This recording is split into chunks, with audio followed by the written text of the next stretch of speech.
जबलपुर में आज सुबह 9:44 पर भूकंप के झटके महसूस किए गए, जिससे वो हिल गया।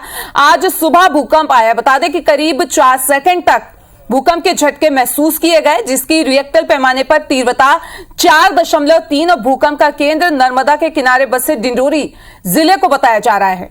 आपको बता दें कि जानकारी के अनुसार भूकंप के झटके हल्के थे, जिससे जान माल के नुकसान या फिर किसी के हताहत होने की सूचना फिलहाल नहीं मिली है। हालांकि भूकंप के झटकों के बाद जिला प्रशासन भी अलर्ट हो गया है। जानकारी के मुताबिक भूकंप का केंद्र जबलपुर से 35 किलोमीटर दूर था। ये बताया जा रहा है कि डिंडोरी में 8:44 पर भूकंप के झटके महसूस किए गए और भूकंप के झटके डिंडोरी, मंडला, जबलपुर, बालाघाट, अनूपपुर और उमरिया में महसूस किए गए, जिसके बाद एसडीआरएफ को अलर्ट कर दिया गया है।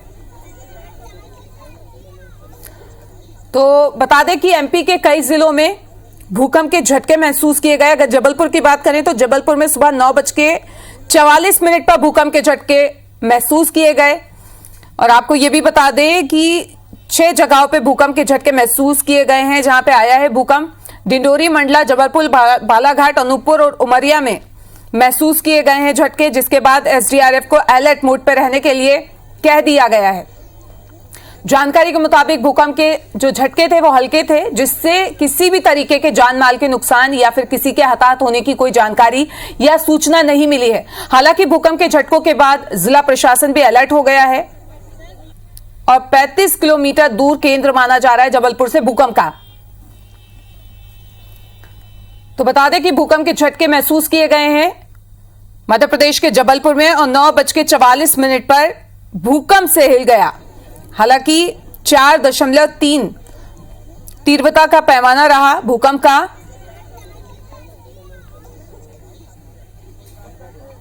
हल्के झटके थे और 8:45 करीब आया था।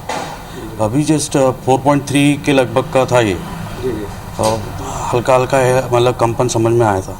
डर तो लगा था एकदम से, जब ज़मीन हिलती है तो स्वाभाविक है। मेरे को लगा कि ये झटका ही भूकंप ही है, वैसे ज़्यादा तेज नहीं था। और ज्यादा जानकारी के लिए हमारे संवाददाता अभिषेक हमसे जुड़ रहे हैं जबलपुर से। अभिषेक, आपसे जानना चाहेंगे अभी फिलहाल क्या स्थिति है? एसडीआरएफ को भी अलर्ट मोड पर रहने के लिए बोल दिया गया प्रशासन ने, और क्या व्यवस्था की गई है?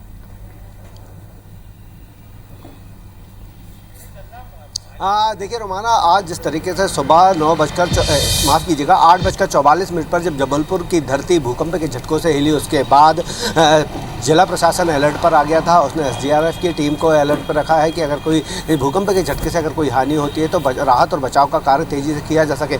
लेकिन गनीमत रही है कि ऐसे भूकंप के झटके से किसी भी तरीके की जनहानि किसी को नहीं हुई है। इसके अलावा मंडला, नरसिंहपुर, बालाघाट, सिवनी, ये तमाम जो शहर हैं, लगभग 6 शहरों में आज भूकंप के झटके महसूस किए गए हैं। जो इसकी तीव्रता थी भूकंप की, वो 4.5 दर्ज की गई है। अगर हम जबलपुर की बात करें तो ये नर्मदा जो बेसिन है, नर्मदा घाटी है, अमरकंटक से गुजरात, भरूच तक है, भूकंप के झटके लगते शामिल किया गया,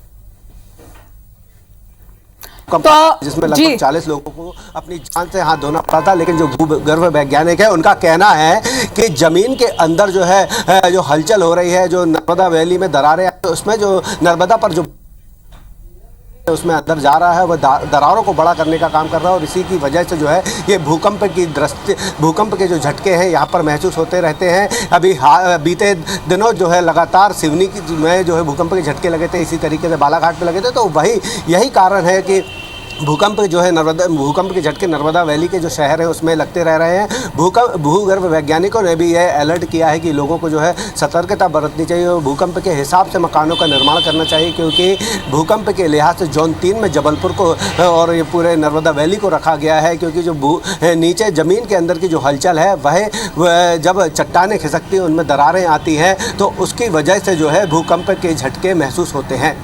बिल्कुल अभिषेक, आपसे यहाँ ये भी जानना चाहेंगे कि अभी फिलहाल लोगों की क्या स्थिति है, क्योंकि लोग डर गए थे, अपने घरों से बाहर आ गए हैं, और किन किन टीमों को तैनात कर दिया गया है? हाँ देखिए रोमाना, जिस तरीके से सुबह 8:44 पर जबलपुर सहित जो डिंडोरी, मंडला और बालाघाट में जब भूकंप के झटके लगे, उसके बाद लोगों को 1997 की याद ताज़ा आ गई थी। भूकंप के झटके महसूस होने के बाद लोग अपने घरों से बाहर आ गए थे। स्कूल में जो बच्चे पढ़ रहे थे उन्हें एहतियातन तौर पर स्कूल के ग्राउंड में इकट्ठा कर लिया गया था, क्लासों से बाहर निकलकर, कि भूकंप प्रशासन ने जो एहतियातन अलर्ट पर टीमों को रखा है। उनका कहना है कि ऐसा ना हो कि भूकंप अभी जो आया उसका आफ्टर शॉक भी आ सकता है, तो इस लिहाज से जो है टीमों को एहतियातन तैयार रहने के निर्देश दिए गए हैं। अगर आफ्टर शॉक आता है और अगर किसी तरीके की कोई हानि होती है तो उसमें राहत और बचाव का कार्य तेज़ी से हो सके। लोगों को सुरक्षित बचाने के लिए भी टीमों को अलर्ट मोड पर रखने को कहा गया है। जो जिला प्रशासन के अधिकारी हैं उनसे हमारी बात हुई, उनका कहना है कि जो आज भूकंप के जो झटके सुबह लगे हैं, 4.5 तीव्रता इसकी रिएक्टर स्केल पर दर्ज की गई है गति, तो इसको लेकर जो है सतर्कता पूरी तरीके से बरती जा रही है और जो टीमें हैं उनको भी अलर्ट मोड पर रखा गया है, ताकि अगर आफ्टर शॉक आते हैं और इसके ताकि जब आफ्टर शॉक आए या उसके झटके लगते हैं तो किसी भी तरीके की हानि को रोका जा सके। बिल्कुल, तो अभिषेक इस तमाम जानकारी के लिए आपका बहुत बहुत शुक्रिया। तो जिस तरीके से हमारे संवाददाता बता रहे थे कि अलर्ट मोड पे प्रशासन भी आ गया है और लोग डर गए थे, घरों से बाहर आ गए थे, लेकिन एसडीआरएफ की टीम को महदूद कर दिया गया है और सतर्क कर दिया गया है। वहीं लोगों से भी ये कहा गया है कि वो डरे नहीं, संयम रखें। और रिटायर्ड भूवैज्ञानिक सदानंद जी हमारे साथ जुड़ गए हैं, भूवैज्ञानिक हैं। सर, आपसे जानना चाहेंगे क्या वजह यहाँ पे निकल के आ रही है सामने? नर्मदा घाटी जो कि वैसे भी भूकंप आने के लिए काफी प्रोन है, कुछ विगत समय से, विगत वर्षों से भूकंप यहाँ आते रहे हैं।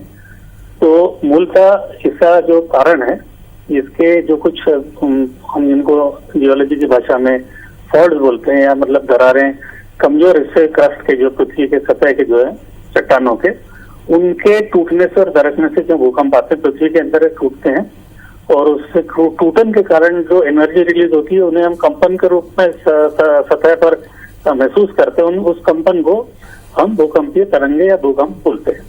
तो मूलतः वजह इसकी फॉल्ट्स में जो कमजोर दरारें हैं, इनमें चट्टानों के धसकने से इनकी चीजें उत्पन्न होते हैं। सर, आपसे यहाँ हमारा जी नहीं, कंटिन्यू करें अपनी बात फिर। और हमारा जो नर्मदा वैली है, विशेष रूप से जबलपुर और उसके आसपास का एरिया, ये एक बड़े महत्वपूर्ण फॉल्ट सिस्टम का हिस्सा है, जिसको हम सोन नर्मदा फॉल्ट बोलते हैं। तो इस सोन नर्मदा दक्षिण फॉल्ट के लगातार सक्रियता के कारण अधिकांश समय यहाँ पर रहकर जो भूकंप आते हैं, उन्हीं में से एक कारण इस वर्ग के भूकंप का भी है जी। तो जैसे ये इसका जो एपिसेंटर है, अधिकेंद्र है, वो लगभग जबलपुर से 35 किलोमीटर पूर्व की ओर है, और बगरा जी के आसपास का है ये जो भूकंप है। वो घोघरा सबसे निकटतम इसका जो ग्राम है वो घोघरा ग्राम बताया जाता है। तो ये मूलतः सोन नर्मदा दक्षिण फॉल्ट के ही सक्रियता के कारण आया है जी। सर, आपसे यहाँ ये भी जानना चाहेंगे कि प्रिकॉशन क्या रखना चाहिए ऐसे में? देखिए, इसमें भूकंप के प्रिकॉशन दो प्रकार के हो सकते हैं। एक, भूकंप के आने के पहले हम सतर्क रहें, सजग रहें, उसके प्रति हम कुछ अपनी व्यवस्थाएं करके रखें, और एक प्रिकॉशन भूकंप के आने के पश्चात होता है। भूकंप के आने के पश्चात हमारे हाथ में बहुत कुछ रहता नहीं है, लेकिन सतर्कता के रूप में भूकंप आने के बाद होता यह है कि हम कुछ समय के लिए, हालांकि ये जो भूकंप आया है, ये मेरी जानकारी में 3.9 मैग्नीट्यूड का भूकंप है, इसलिए इससे किसी प्रकार की हानि होने की संभावना नहीं होती है। इसलिए सर्वप्रथम हम हमारे स्तर पर ये जान ले कि इसमें पैनिक होने की, डरने की, घबराने की आवश्यकता नहीं है। सबसे पहले तो सतर्कता समाज के रूप में ये ले कि हम घबराएं या पैनिक होना बंद करें जी। इस मैग्नीट्यूड के भूकंप में। जब भूकंप ज्यादा मैग्नीट्यूड के आते हैं, मान लीजिए 5.5 या 6, तब होता क्या है कि उस भूकंप के बाद में और भी भूकंप आते हैं जी, जो उसके फॉलो अप में आते हैं जी। तो उस समय में हमको सतर्कता होती है कि पहले भूकंप आने के बाद, मुख्य भूकंप जब आता है तो कुछ चीजें कमजोर हो जाती हैं जी। तो दूसरे भूकंप जो अगर छोटा भी होगा तो बिल्कुल सर, तो कह सकते हैं कि डरने की जरूरत नहीं है। अगर ऐसा हो रहा है तो प्रिकॉशन रखना चाहिए, पहले और बाद के प्रिकॉशन आपने बताया। हमसे बातचीत करने के लिए आपका बहुत बहुत शुक्रिया।